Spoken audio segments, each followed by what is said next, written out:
Still. Digital bread is hard. It's getting close. What's up, everyone? We're gonna start here soon. If you're here early, just get into that zen. Try to clear that mind. I don't know, I make up yoga stuff just so I can try to get the noise out, get ready for some scriptures. So we put those bad boys there, like that. Let's try this guy to get ready for those who are here early. Now, you can't leave comments, I don't think, on Facebook, but you can leave them on the YouTube channel. Into the verse, if you type male, female, into the verse, male, female, because Spider-Man takes over everything, you can get it that way. So into the verse, male and female, or into the verse, male and female, and you will get to the YouTube channel. There you can leave comments, those will pop up. Hit that link, anyone who wants to come on, and you can come on. Say whatever you want, do whatever you want. All right, but we're about ready to start. So just get ready. This is one of the most important chapters, one of the most important parts, one of the most worldwide established parts, and we want to get ready for this because I want to give it justice.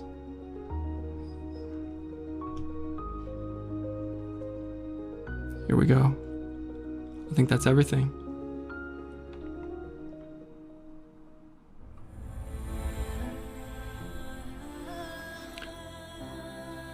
What is up, everyone? Welcome to Into the Verse.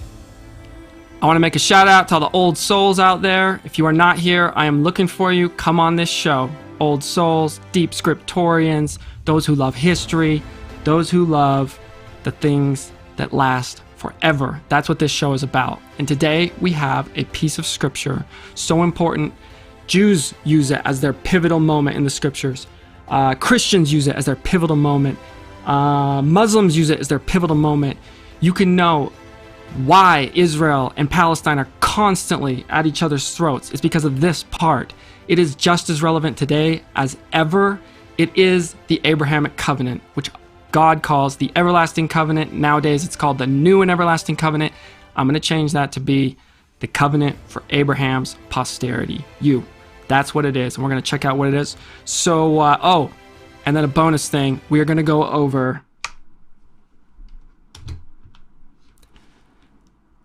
not stoning the prophets. We're getting back into it. It's got to stop.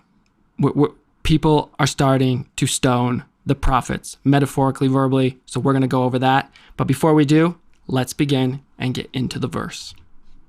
All right, here we go. Wait, I didn't get my cool,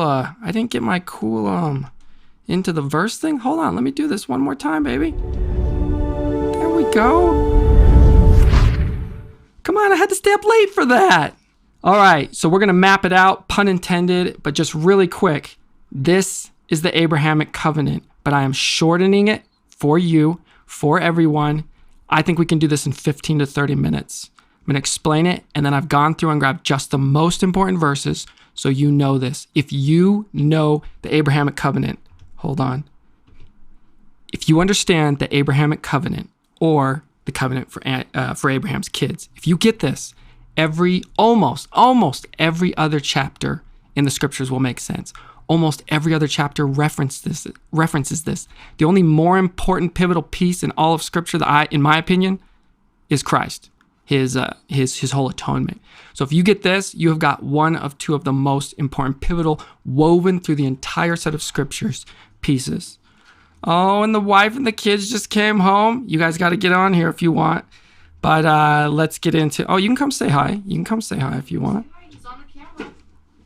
Just smile. Here, let's say hi to the kids. Hi. What's up? This is Rockwell. This is Taj. Hi. Taj is an actor model of sorts that makes more money than I've ever made in a day. And Rockwell is an amazing artist, just coming home. Say a little something, Rockwell. What would you like to say? By the way, this is all live. This is all live, and this bread is digital. So don't worry. We're going to get back into it here in a second. Goldie, you want to come say hi? Okay.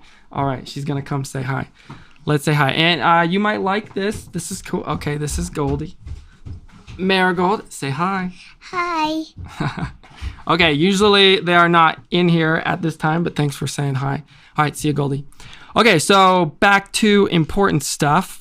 Actually, there's nothing more important than that. So back to the less important stuff. In fact, if you notice here, kids, number 2. So let's get into it. The Abrahamic Covenant for all of Abraham's children, Jews, Christians, Muslims, and the rest of the world. I'm going to explain it, and then we're going to go into it. And it looks like a 5. No, you know what? Let's back up before we get into this. I want to do the hard part first. Boom. Okay.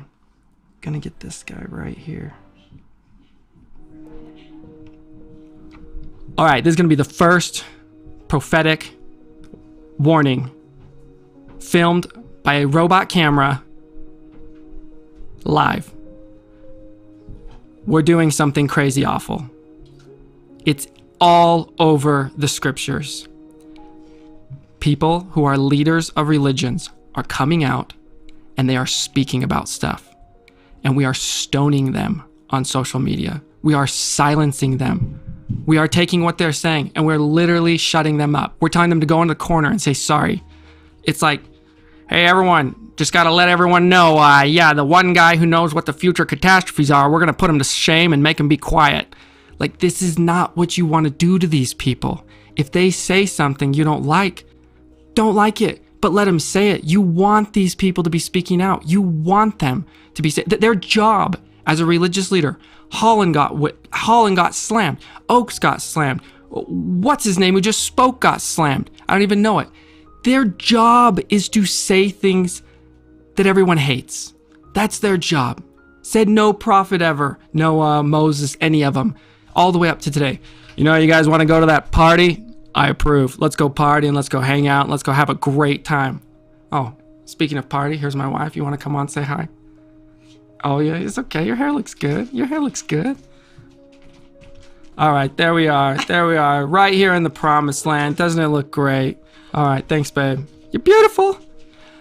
Back to hardcore prophets. We can't stone them. They are the last wall before catastrophe. They are the flood. You don't stone the whistleblower. You don't stone the watchman. You don't stone the people who are coming out and saying, by the way, I got these huge warnings.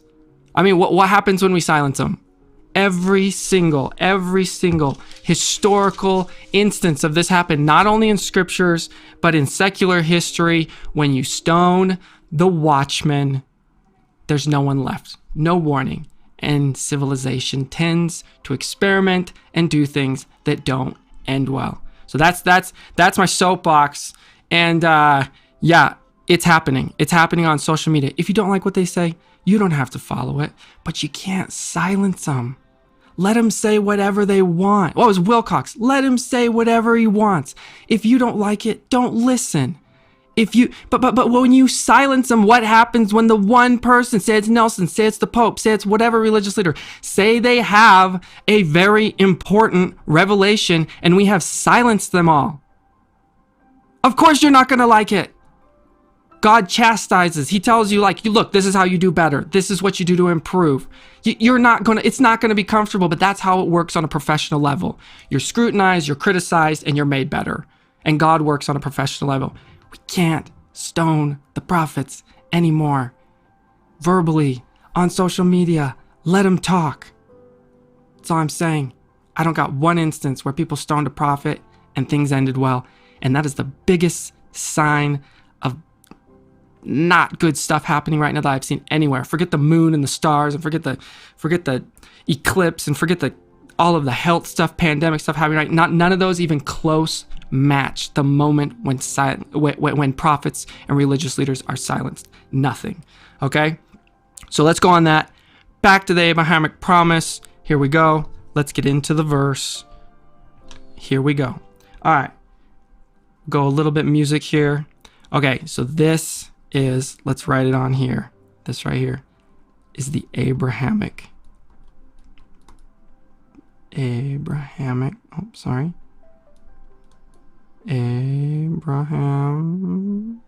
It's hard when you're doing it in front of everyone. Abrahamic Covenant. Oh my gosh, I'm destroying it. Covenant. He'd be so pissed. Abrahamic Covenant. Okay, we're going to change that so it makes more sense. God calls it the everlasting covenant all through the verses. This is called Abraham's.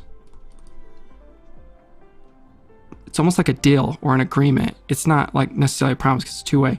That's what covenant is, but no one uses that word. Abrahamic's. I'll make it short. Abrahamic's deal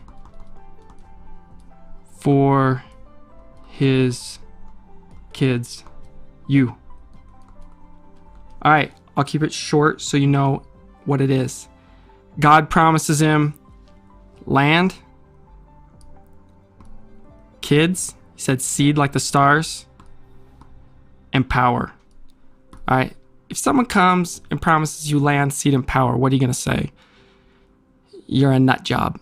But I want you to say that in your head. Well, really, not that you're a nut job. I want you to look at this one more time. Check this out. And by the way, I'm sorry. It looks so like a 5-year-old wrote it. Yeah. Land. Kids. Or a huge posterity. He says like the number of the stars. And power. Land. Kids. Power. What does that sound like? This is God. This is God prep. This is unearth a posterity and power. Now, this is not power like what you're used to hearing, the negative form. This is power to bless all other nations. Written so horribly. I'm going to write it again. All right. So through this, Abraham doesn't just get this. He has to earn that. Earn them. Each one. He has to earn each one. So the third one is power.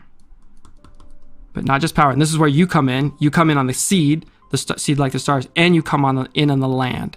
Power to bless all other nations.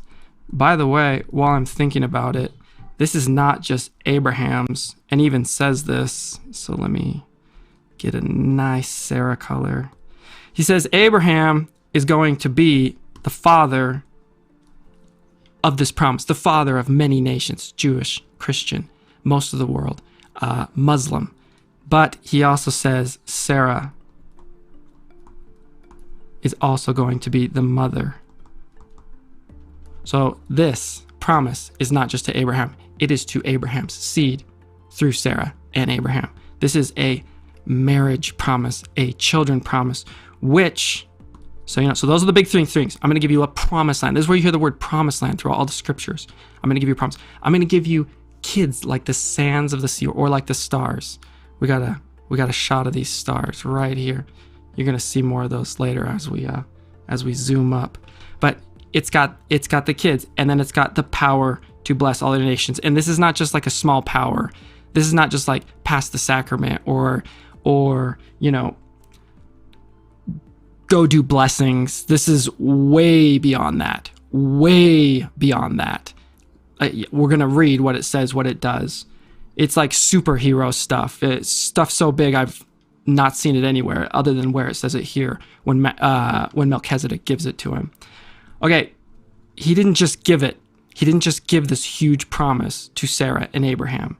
He had to earn it. And the most fascinating thing about this is the 3 different things Abraham had to do to earn the land, earn the kids, and earn the power. But before we go any further, the way that this was represented in Old Testament times was getting a piece of your junk cut. I don't know how else to say it. Circumcision. So this is where circumcision comes up. It's weird. It's a weird topic. I'll tell you, no one's ever going to forget that. And that really is not what he had to do to get the promise. That is what he did to remember he made the promise. Thank goodness. Thank goodness. This is not the requirement to enter Abraham and Sarah's kids' deal for us. This promise, just so you know, yes, you still have to earn it, just like him. In fact, the big verse at the end of all scripture is, do the works of Abraham. This promise is earned just like Abraham, but given, started, initiated, gone into, where? I'm going to erase this, otherwise this will be weird. Temples. At least in the church I go to. This is where the Abrahamic Covenant is perpetuated. Hence why they're always trying to get people to go there. This is where this promise is continued for Abraham's seed. You, me, all the people. So the land, the kids, the power, Abraham has to earn it. Let's go in and let's see what he had to do to earn it. Start with land. Don't worry, there's only a couple verses and you can know this whole thing. Even though it's 13 chapters, I've nailed it down to just a couple verses. So the land he's talking about, just so you know, this land right here, what he's talking about, if you zoom out, my little world, this is where we are. This is where a lot of other people are. Tons of other people. Lots of people. This is where there's a bunch of truckers. This is right here. This area right here. This is known as the Middle East, often called the Holy Land. Why is it called the Holy Land? You're going to see it in the scriptures. You're going to see it all over. This promise. This is where it all starts. Yes, it started with Adam, went to Noah, went to Enoch, but this is the first time where it's not just a promise to the person or a few individuals, but to everyone. This is where it blows up to be your promise, everyone's promise. Okay, you head in here, and this is the Holy Land. And the land that he's talking about, if we zoom right here, so we're like Middle East, right by the Mediterranean. Let's zoom it, blow it up right here. The land he's talking about is right here. This is where Israel is. This is where Egypt is. This is like Iraq area today, Iran.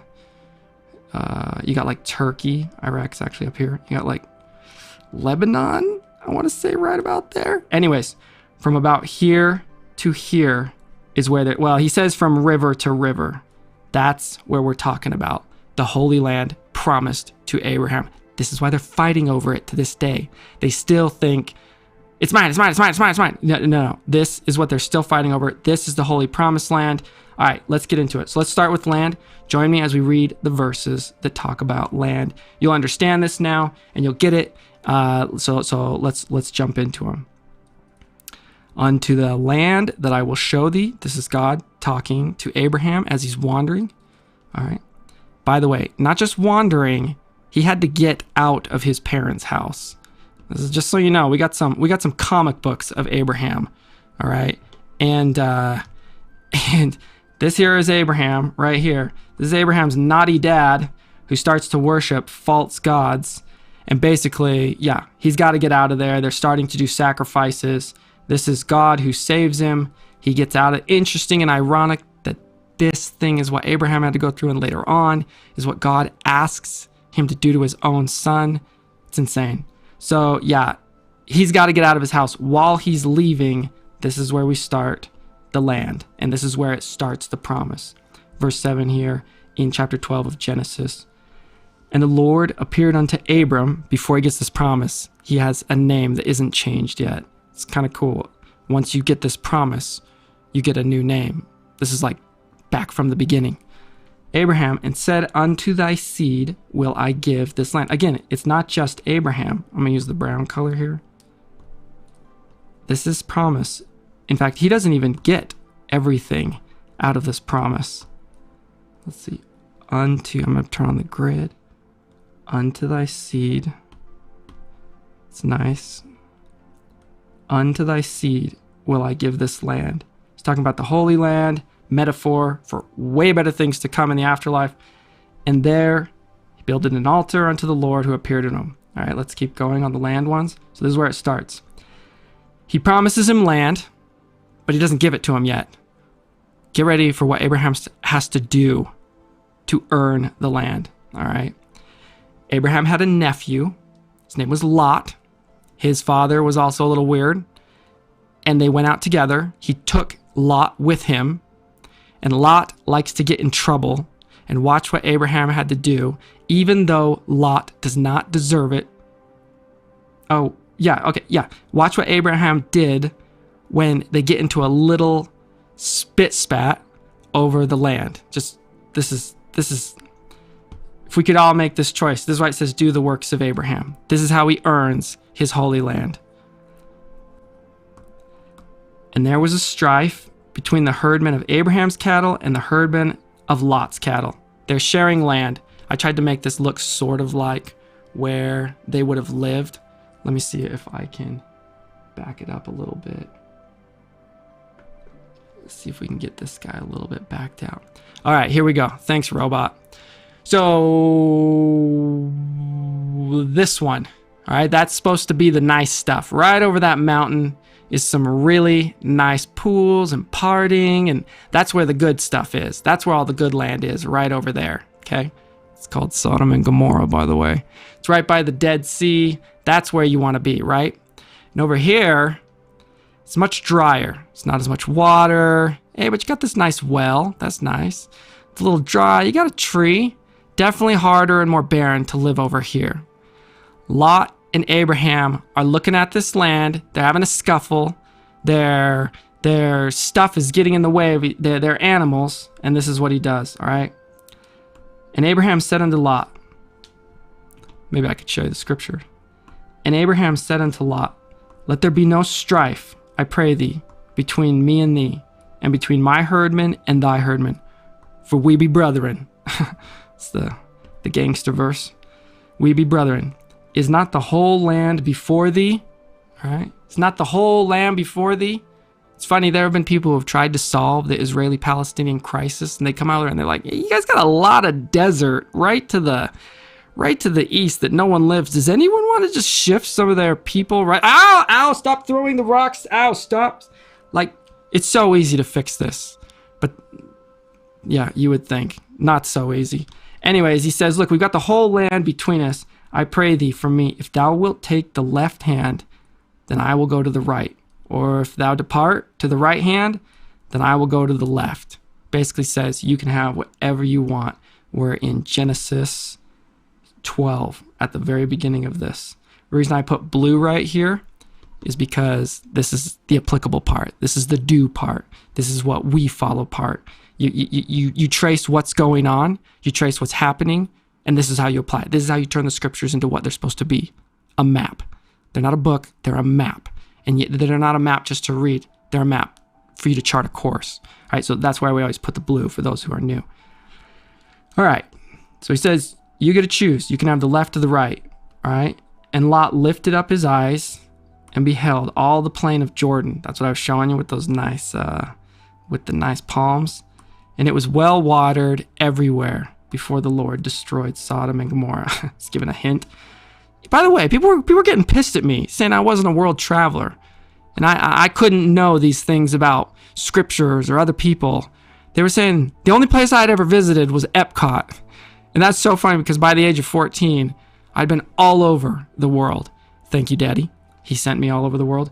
And one of the awesomest places was swimming in the Dead Sea. I did not know this is where Sodom and Gomorrah was, under it. But you float. You literally float. It's so crazy. You don't believe it. You get in the water and your feet go up and you float. Anyways, I've been to a lot of places. I've seen a lot of things. All right. Didn't just go there. I'll tell you more.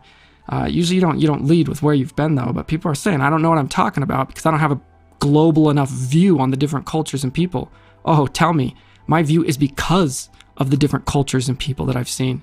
I mean, this is what affirmed it by seeing the different lifestyles, the different religions, the different ways people are living, the different exits, the different finishes of how they went with their civilization. Travel.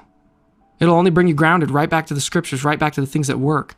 So, anyways, before Sodom and Gomorrah, so he said, hey, look over there. That's a great spot. Even the garden of the Lord, like the land of Egypt. Yeah, that's a nice spot. All right, so Lot gets the choice, by the way, as a younger nephew. And what does he choose? What does he choose? What do you think he chooses? What do you think Lot chooses? If you had to go live in a desert and one had a nice spring, tons of water, and was super amazing, and one was a complete barren desert, which would you choose? Well, it depends if you're self-interested or if you're treating others how you want to be treated. Then Lot chose him all the plains of Jordan. Of course, he takes the good stuff. And Lot journeyed east, and they separated themselves because they would be brethren. Abraham went with it, one from another. Abraham dwelled in the land of Canaan, and Lot dwelled, let's bring it up here, dwelled in the cities of the plain and pitched his tent towards Sodom. Partyville. By the way, people always ask what the sin of Sodom was. I'll just get right to it. Men trying to rape men. This is the only thing it says. This is the only indication. Men, sexual sins against those who don't want it, even against women and children. That is the sexual sin.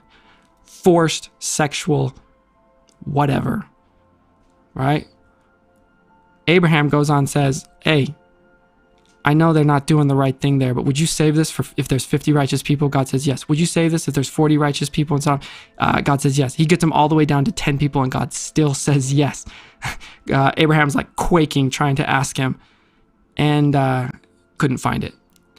So yeah, it gets torched. Anyways, so just giving you the heads up because I know that's going to come up. But the men of Sodom were wicked and sinners before the Lord exceedingly.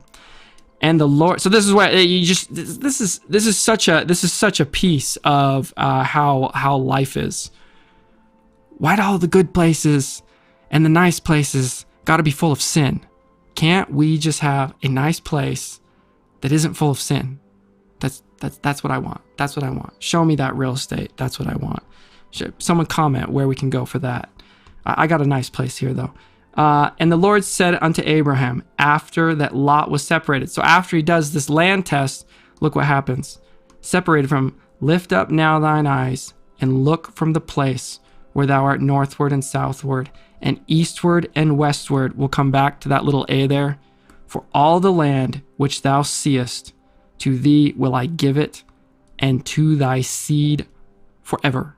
You, the seed of Abraham. This is why this is so important to understand this piece so early on, because all through the New Testament, all through the Book of Mormon, all through the DNC, all through talks, all through rhetoric given in all sorts of locations from Martin Luther King to others, they bring up the seed of Abraham. This is why. By being part of that, again, you do it through temples today, okay? You do it through temples and then following the covenant you make in temples and earning it, same sort of way that how he did it. But, where was I? Right here. For all the land which thou seest, there will I give it to thee. Yes. So anyways, this is why they're fighting to this day in the Middle East. So there's a little tiny A here. I want you to see that. Little tiny A right here. Let's check that out. The A is a footnote. If they're good, they're worth checking out. JST Genesis 13, 12 to 13, westward, and remember the covenant which I make with thee, for it shall be an everlasting covenant. Reason this is so crucial is because it changes the name from what most people call it. They don't call it the Abrahamic Covenant, the Sarah Covenant. I like that. They call it the everlasting covenant. When you hear it today, you hear it called the new and everlasting covenant. Okay, and we remember the days he gave it to Enoch, he gave it to others. He wasn't so, well, actually he was talking about Enoch's seed and Noah's seed. But this one is where he spells it out the clearest for the seed of Abraham. So it's always good to have that extra insight. We have a huge extra insight coming. All right, let's finish up the land ones. But before we do that, see how quick it is? It's not that hard. Why is the Holy Land so valuable? And what did Abraham do to earn it? What did he do? He put family before party land. I'm making it up. He put family before party land. Okay. He put others before, put Lot. Lot didn't deserve this. Okay. He put others before his own interests.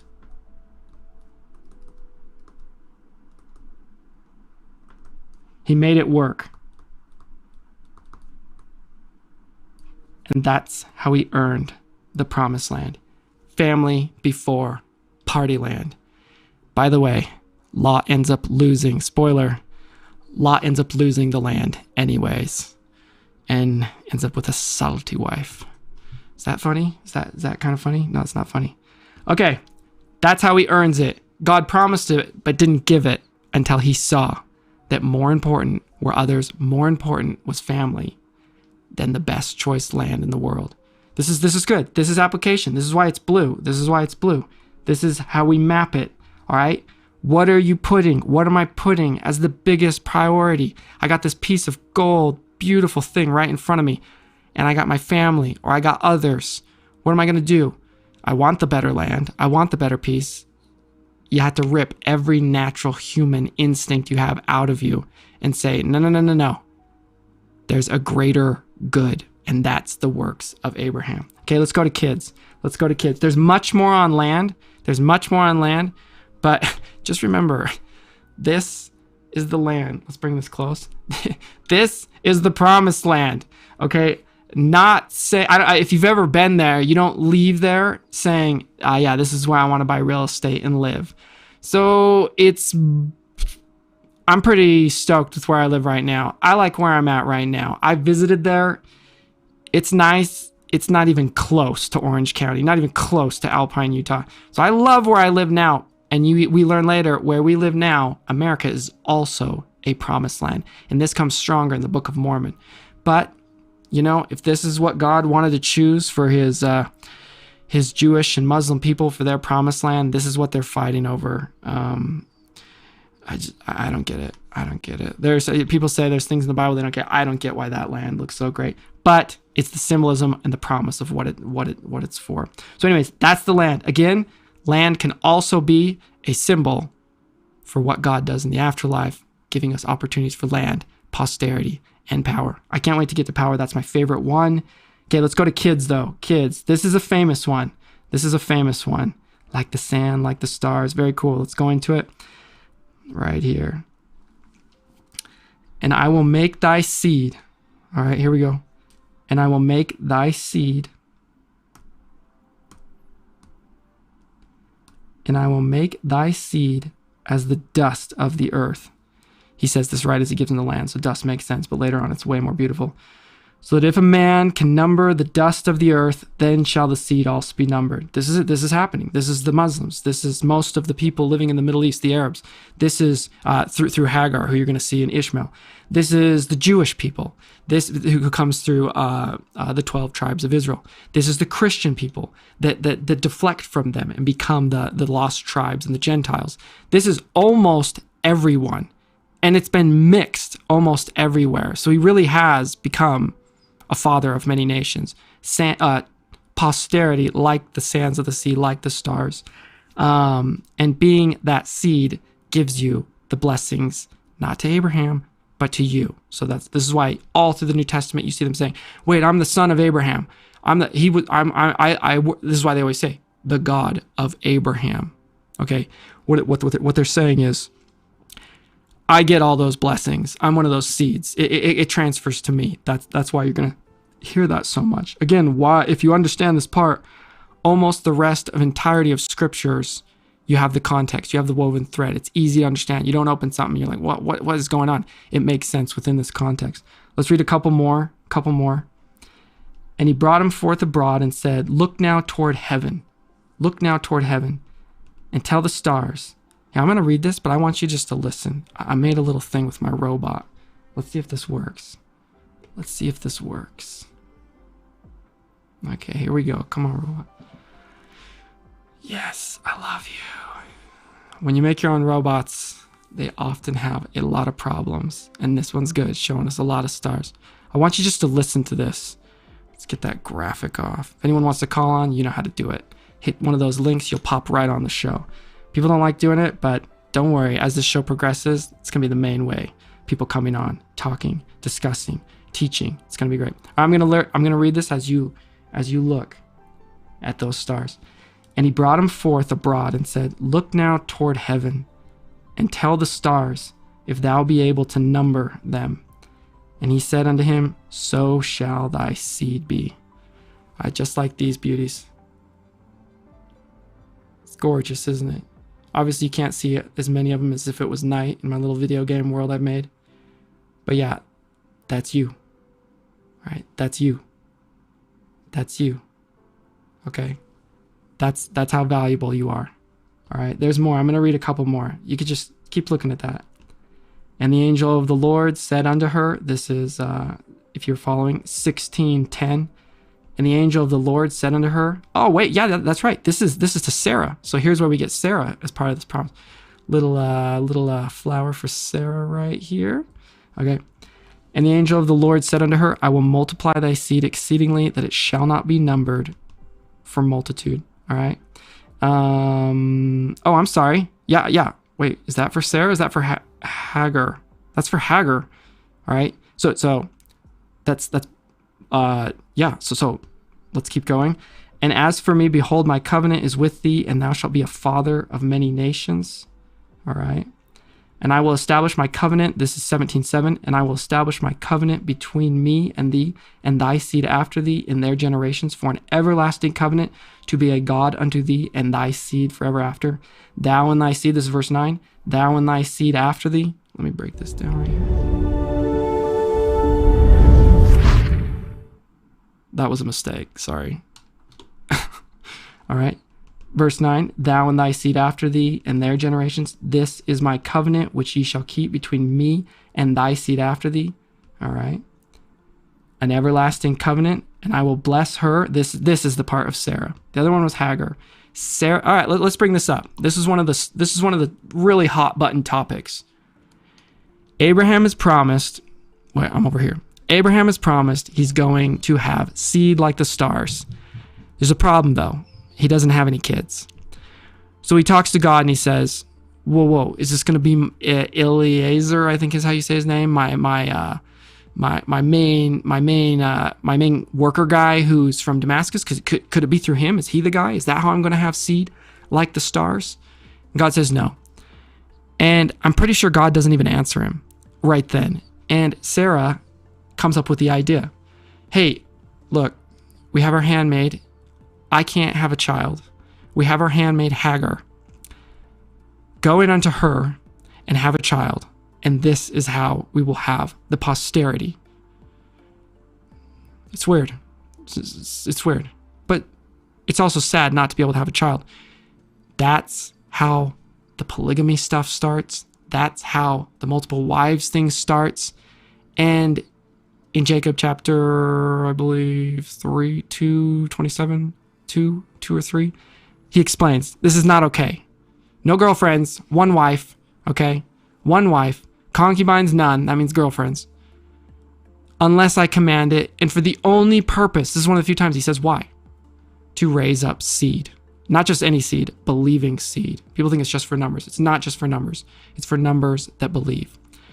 So anyways, they have the child, okay? Abraham has the child. His name is Ishmael. And that's why Ishmael and Hagar are also blessed with the same blessing.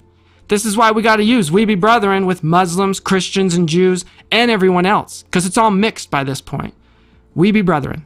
We be brethren. That's what people got to use. That's what we got to use. We're brothers. They've already solved this. The Muslim Christian thing has got to end. It's over. We're the same dad, same father, just different moms. Hagar and Sarah. Anyways, this is how it starts. Super hot button, super touchy. We do things similar to this today, but like artificial insemination. We don't do the Abraham style. Anyways, any questions on that? Anything, insights you guys want to go into? Drop that in the comments. So let's bring it back down right here. So anyways, he gives her all the seed. I love this one, verse 16 of chapter 17. And I will bless her and give, this is Sarah, the son also of her, yea, I will bless her, and she shall be a mother of nations. Kings of people shall be of her. This is where you get the Abrahamic and Sarah promise to their posterity. All right. They laugh, actually means rejoice. And we keep going, and I will establish my covenant with him for an everlasting covenant with his seed after him. So basically, I went through and found every verse that talks about this. The kids, I know him, that he will command his children. This is God saying, look, the reason I'm making this with Abraham is because I know him, and he will command his children, his household after him, that they shall keep the way of the Lord. He's given it to him because he knows he's going to do the right thing with it. All right. So he gets kids, a posterity, and so do you. This transfers to you, like the sands of the sea. Now get ready for one of the most famous stories of how did he earn it? How did he earn this? He was promised it. How did he earn it? Let's read it. Again, power is my favorite one, so we're going to get to that. I'm just going to read this one. Follow along. You know this, but you learn it better every time you read it. Top 10, top 5 probably parts of all scripture. All right. God did tempt Abraham and said unto him, Abraham. And he said, behold, here I am. And he said, take now thy son, thine only son Isaac, who, by the way, God has said this is how your promise is going to go forward. Okay, this is layered scripture stuff here. And he said, take now thy son, thine only son Isaac, whom thou lovest, and get thee into the land of Moriah, and offer him there for a burnt offering upon one of the mountains which I will tell thee of. Mountain, symbol of temple. This is how we do things today. This is the ultimate sacrifice, the ultimate proving ground. No, this is where I get, and I'm just like, yeah, I would have caved. I would have been like, I can't hear it. I gotta go, gotta farm. Yeah, this is heavy. This is heavy. This is why Abraham is Abraham. And Abraham rose up early in the morning and saddled his ass and took 2 of his young men with him and Isaac his son, and clave the wood for the burnt offering, and rose up and went unto the place to which God had told him. This is, by the way, how he's earning his kids. The covenant for the posterity like the stars. That's what I mean. Then on the 3rd day, Abraham lifted up his eyes and saw the place afar off. And Abraham said unto his young men, abide ye here with the ass. Scriptures are funny. And I and the lad will go yonder and worship and come again to you. So he leaves the guys who are helping out. They're going to go. What do you think he's thinking here? What is he thinking? I have an idea what he's thinking because of this verse coming up. And Abraham took the wood of the burnt offering and laid it upon Isaac his son. And he took the fire in his hand and a knife. Just remember the trauma of Abraham's own childhood, or young adulthood. And this was the wrong gods. These were the made up gods of man. And God saved it. God saved him.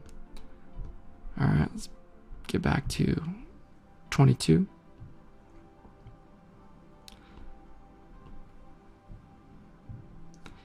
And Isaac spake unto Abraham. So he gets the knife, he gets the wood, he gets the altar, he gets everything set up. What is he thinking? I think he's thinking God is crazy. I think that's what he's thinking. But it is crazier to question him. It's so deep, so layered. This is why this is for sure top 10. And Isaac spake unto Abraham, his father. This. And said, my father. And he said, here am I. This is one of Abraham's constant things. Here I am, ready to go, my son. Here I am, my son. And he said, behold the fire and the wood. But where is the lamb for the burnt offering? Where is the lamb that we're going to do a burnt offering with? This is where I think I know what Abraham's thinking. And Abraham said, my son, God will provide himself a lamb. Himself a lamb for a burnt offering. So they went both of them together.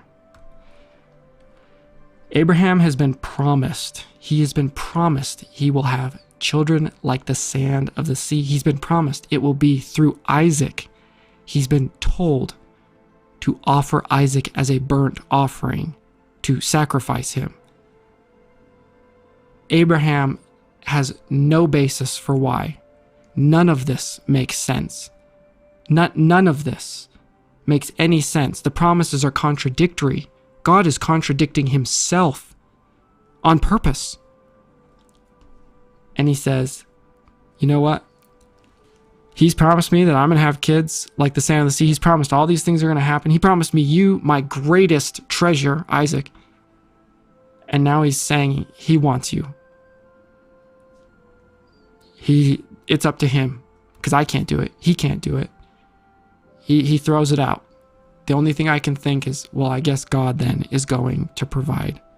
I guess God, I know God is going to provide. He not only has this as something that comforts himself, but also it's totally symbolic of Christ.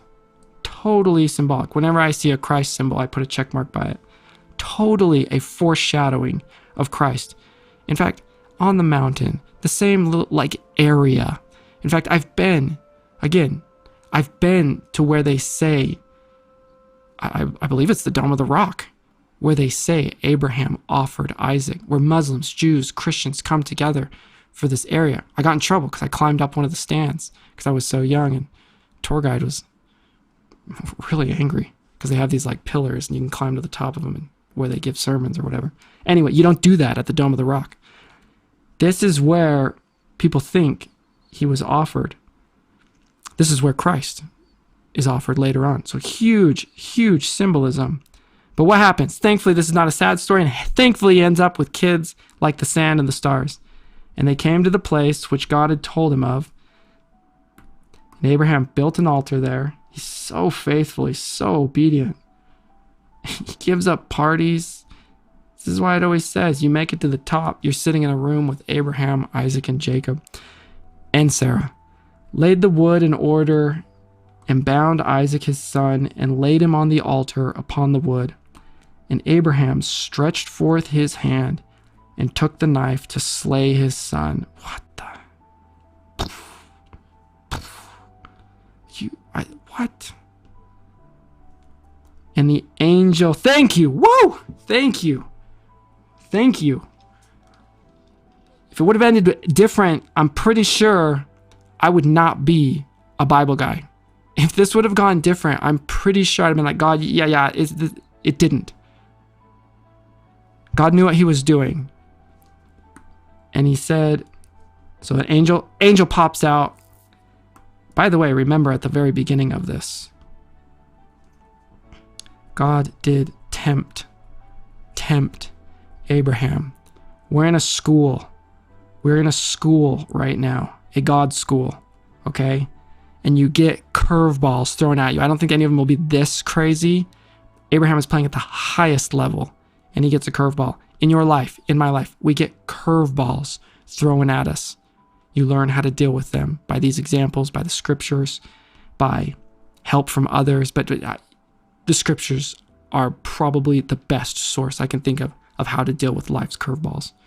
All right, angel pops out, and he said, lay not thy hand upon the lad, neither do thou anything unto him. For now I know that thou fearest God.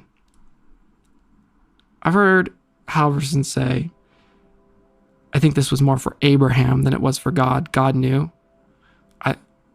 That's awesome. It's an awesome insight. For now I know, it doesn't say that though. For now I know that thou fearest God, seeing thou hast not withheld thy son, thine only son from me. Most important thing, most important treasure, most important future posterity, all of the blessings, all of the treasures through Isaac. And even that he's willing to give up. Why? Why, Abraham? Why were you willing to give all that? How? Why? How would you be able to give that up? He's next level. All right. And Abraham lifted up his eyes and looked, and beheld behind him a ram caught in the thicket by his horns. God did provide. And Abraham went and took the ram and offered him up for a burnt offering instead of his son. And Abraham called the name of that place Jehovah Jireh, which I know means something awesome and has to do with Christ. But we know that if you don't walk through this and see the insane type and shadow and interwoven Christ symbolism, he could have called it whatever, and you're still supposed to take that out of it. but I believe it has an A. Let's check it out. 14a, right here in the footnotes. The Lord will see or provide. The Lord will provide. Timely. Anyone going through crisis? This one's for you. The Lord will provide. Anyone going through fear and anxiety? This one's for you. The Lord will provide. You'll make it through. He'll help you. Reach out. Be faithful. All right. Jehovah Jireh, as it said to this day in the mount, the Lord, it shall be seen. Whew. Wow. Oh, by the way, after that, I didn't even read the promise. And right after this, remember, he's been told what he's going to get, but right after this, and the angel of the Lord called unto Abraham out of heaven the second time, and look what he says, and said, by myself have I sworn, saith the Lord, for because thou hast done this thing, and hast not withheld thy son, thine only son, that in blessing I will bless thee, and in multiplying I will multiply thy seed, as the stars of the heaven, and as the sand which is upon the seashore. That deserves a grid. And as the sand which is upon the seashore. And thy seed shall possess the gate of his enemies.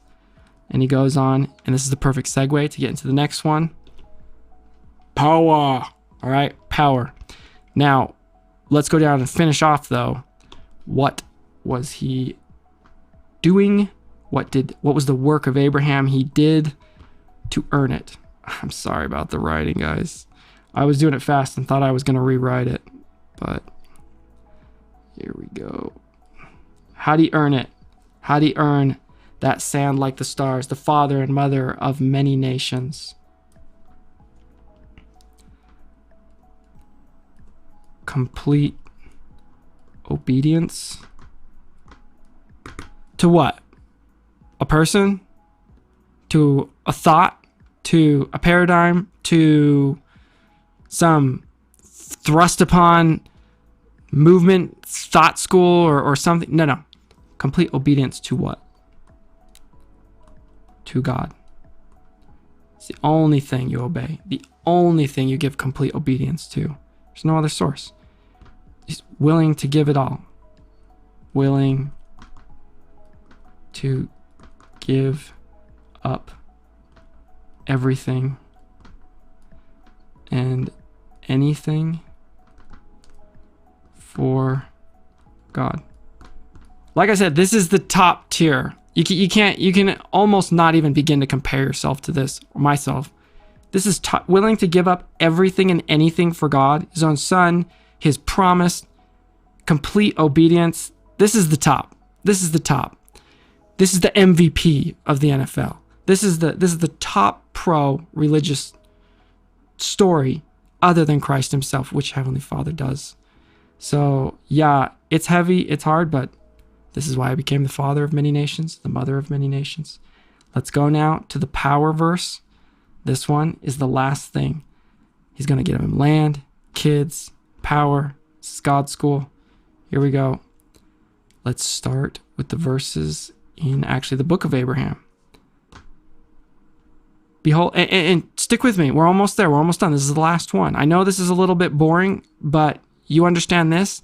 The rest of the scriptures become very unboring because they're easy to understand when they're talking about land, seed, when they're talking about this one is probably the one they talk about the most. The power, right? The power to do what? Get ready for this. Behold, I will lead thee by my hand. Let me get my blue color. And this is also the most heaviest responsibility for others, this one.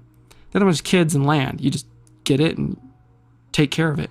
This one is like, you get it, and where much is given, much is required. You are required a lot with this power.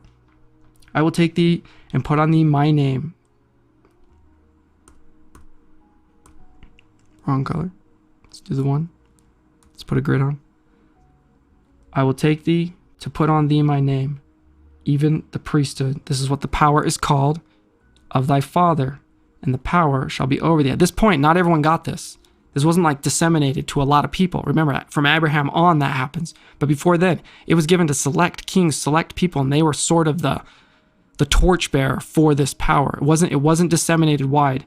So this is, by the way, one of his main desires. I want to go get it. I want to go seek this. I want to know the knowledge. I want to know the greater light and knowledge. This is what he's seeking. I want that power, the power that Noah had, the power that Enoch had. And so he says, the power that thy father had, as it was with Noah, so shall it be with thee. So this is God promising, this is what you're going to get. But through thy ministry, my name shall be known in the earth forever. So this power is for him and his children to do the ministry for everyone else. So the power to bless the lives of everyone else. This transfers from Abraham to the 12 tribes of Israel, to Joseph filling the silos, feeding the people with famine spiritually for everyone else. This is why missionary work happens today. This is why it's the power to bless the lives, give the gospel, give these teachings to all other nations, all other people. That's what this power is for. But that is not what it does. You can do far more with this power. We're going to read what the power does. So anyways, he says, that's what I'm going to give you. You're going to give it, and it comes with a huge responsibility. Let me see if there's any other blue ones. Right here, beginning of Genesis 12. And in thee shall all the families of the earth be blessed. Okay, so again, this power is to bless families.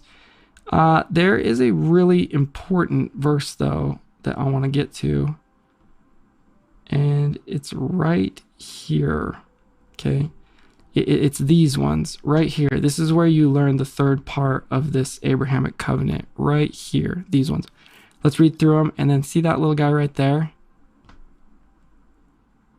That's where we blow our minds. So let's get to the mind-blowing part. All right, and they took, we're already there. Okay, so he promised them. So here we go. This is what Abraham has to do to earn that power. Back to Lot. And they took all the goods of Sodom and Gomorrah and all their victuals and went their way. Sodom and Gomorrah was warring, classic, and they got all their stuff taken, such as the party land. And they took Lot, because Lot was living. Remember, he took the good land. Right by Sodom and Gomorrah. And when Sodom and Gomorrah got pummeled, they took Lot with them. What does Abraham do, right? Well, now that Lot's out of the picture, he goes and takes the land, right? No. So here we go. Abraham, middle name Moroni. And they took Lot, Abram's brother. They call him Abram because he hasn't had his name changed yet at this point. And they took Lot, Abram's brother's son, his nephew, who dwelt in Sodom. That's what you get for dwelling in Sodom. And his goods, and departed. And there came one that had escaped and told Abram. So he has a guy, Hebrew guy, comes and tells him, they took him. They took Lot.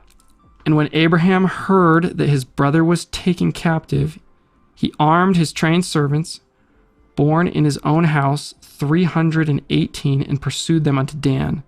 Dan is like, let me show you. So this is the area where Abraham's living. This is where Lot is living. Okay, right by Sodom and Gomorrah. I put it right under the Dead Sea because that's where it is now. Okay, so this is where he is. This is Dan, so meaning they ran up north. And pursued the kingdom that took over Sodom and Gomorrah. Pursued him all the way to Dan. Pursued him to Dan. And he divided himself against them, he and his servants, by night. Sneak attack. He's a seal. He's willing to be obedient for anything. He's courageous. This is why why it ends with, do the works of Abraham. And pursued them unto Hobah, which is on the left hand of Damascus. Damascus is right up there by Dan, close. And he brought back all the goods, and he also brought again his brother Lot and his goods, and the women also, and the people. He saved everyone. He didn't have to do it. He saved everyone, courageously blessed the lives of other families. God said that was it. Great job. Who shows up hearing about this? The guy with the priesthood, the power of God. And what does he say? And Melchizedek, king of Salem, by the way, lots of kings came to Abraham when he dominated the guys that stole Lot. Lots of them came and gave him gifts and stuff and wanted to talk to him, even asked for some of his stuff. I think the king of Sodom and Gomorrah came back. Can we have our stuff back? Okay. Brought forth bread and wine. So he brings forth bread and wine, most likely sacrament to remember the Savior. And he was the priest of the Most High God. And he blessed him, and he said, "Blessed be Abram of the Most High God, possessor of heaven and earth, and blessed be the Most High God, which hath delivered thine enemies into thy hand." And he gave him tithes of all. So we get tithing, and then we keep going. Save only he talks a little bit, and then there's this little A right here. So Melchizedek gives him the priesthood, but remember, this is the Bible version. There is a secret. It feels like secret because of where it is. Let's go right here. There is a secret, another version, and it's really hard to find. If you're reading the scriptures like this, you've got to go past the Old Testament, past the New Testament. Okay, you got to go past, all right, the topical guide. You got to go past the Bible dictionary, and you arrive at this sneaky part. I don't know why more people don't talk about this. You arrive at this sneaky part of the scriptures right by the maps, and the maps are thicker, so they always kind of sneak people, and the maps show up, and you kind of miss that part. You come here and you notice something. Further light and knowledge, further insight. Let's jump in and see what that little A was saying. That little A was saying, go read this part. Go read this part. It's not very long. Just listen to this. I'm going to read this thing all the way through. Just listen to this, because most people never read this part. This blows open the doors on what it means to receive the power of God. Blows open the doors. All right, there we go. Let's get into right here. Top right. All right, I'll put it right here. And we want to go middle right. All right. Sorry, we got lots of robotics and lots of buttons happening behind the scene. All right, this is what that little A was for. It said, go read this. I'm going to read it really quick. And Melchizedek lifted up his voice and blessed Abram. Okay, this is insight into the verses we were already reading. Now Melchizedek was a man of faith who wrought righteousness, and when a child he feared God, and stopped the mouths of lions, and quenched the violence of fire. And thus, having been approved of God, he was ordained a high priest after the order of the covenant which God made with Enoch. Oh, this is so deep and rich. Let's go bottom right. There we go. It being after the order of the Son of God. So it comes through Enoch, but after the order of the Son of God, which order came not by man, nor the will of man, neither by father nor mother, neither by beginning of days, nor end of years, but of God. This is some eternal, deep stuff. All right, 29. And it was delivered unto men by the calling of his own voice. Okay. According to his own will, unto as many as believed on his name. For God having sworn unto Enoch and unto his seed, Enoch comes a little bit before Abraham. Well, lots of years before Abraham, but Enoch is before him. So, unto his seed with an oath by himself, that everyone being ordained after this order and calling should have power. Okay, get ready for it. Let me make sure you guys can, hold on, I can pull focus, 1 second. Let me pull focus on this to make sure you can see it. I've got control over this camera right above my head. Let me make sure it's not blurry, because this is the most important part. Hence, I did it in blue. Okay, that's about as good as I can get. By faith, this is what you have power by faith to do. This is what this power is that's given. Power by faith to break mountains, to divide the seas, to dry up waters, to turn them out of their course, to put at defiance the armies of nations, to divide the earth, to break every band, to stand in the presence of God. What? To break every band? Oh, when you're in bondage. To stand in the presence of God. This is not pass the sacrament and give a blessing. This is way more, but this is the same power. To do all these things according to his will, according to his commands, subdue principalities and powers, and this by the will of the Son of God, which was from the beginning the foundation of the world. And men having this faith,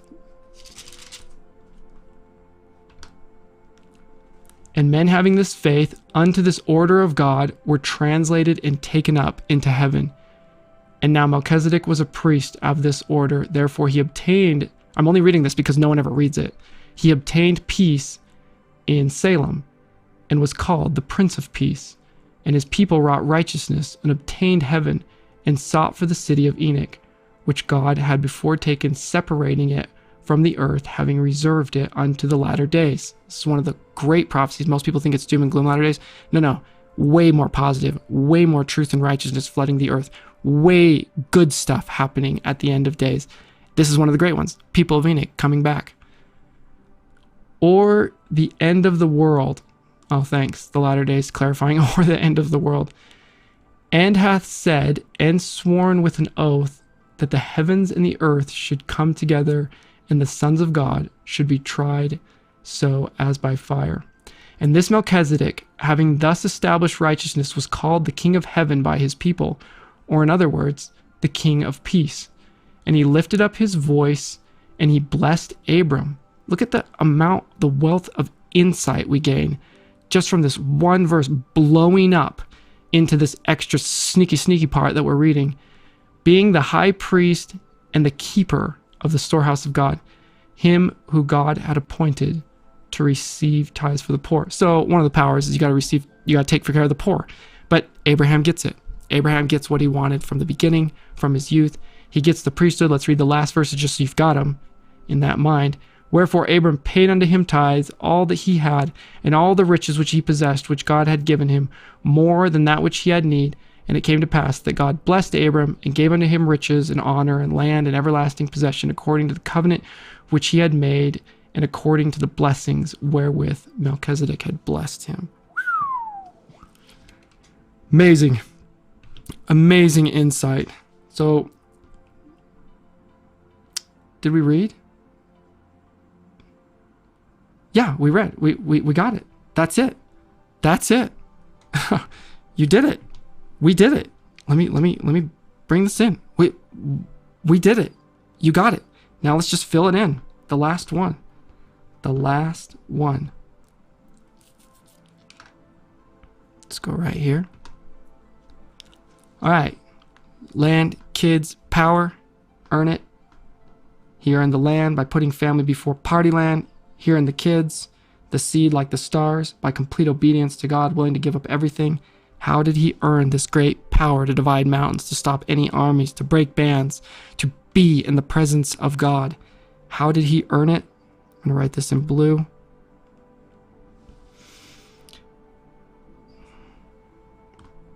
Ready for it? I'm going to write this good if we're going to do it. How did he earn it? Just as a heads up, remember, he got all Moroni and went and saved Lot. He earned it by courageously.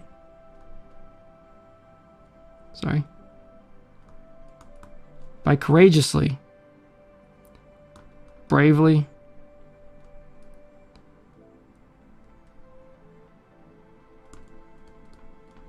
saving. He saved Lot. He went in there, he gathered all of the things he had. Did Lot deserve it? No. He went in there, risked everything for the betterment of others. Why do you think he's getting the power to bless others? He was willing to put the greater good of his nephew above all other things. He did it courageously. He risked a lot. He risked his own livelihood. He risked the livelihood of all of those around him. Sounds like a Navy SEAL. To save people. He went and he saved him. He didn't have to. I don't think Lot deserved this.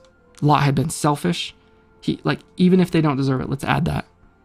Even if they don't deserve it. He didn't deserve it, and he did it. Those are the works.